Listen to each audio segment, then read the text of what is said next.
The next area we are going to cover is patient engagement.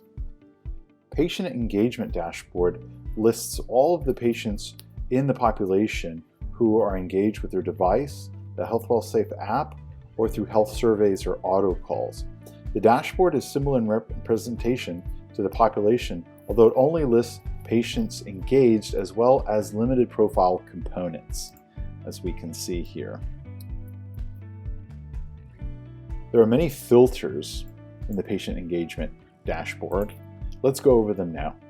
So we've got status, which will show engagement regardless of the status, complete engagement, partial engagement, no engagement, and no response.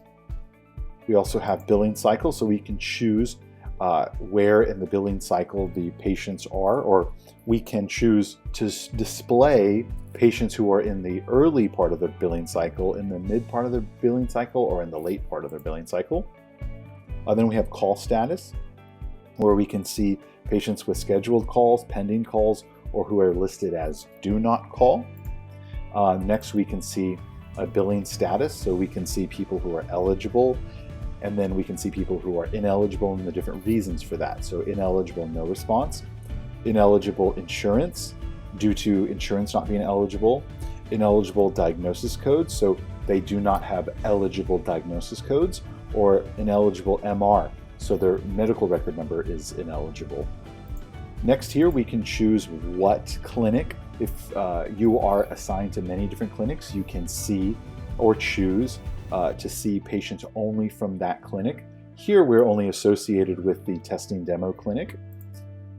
And then here we can search for a name if we'd like to search specifically, if we have a long list of in the population and we want to go right to that patient.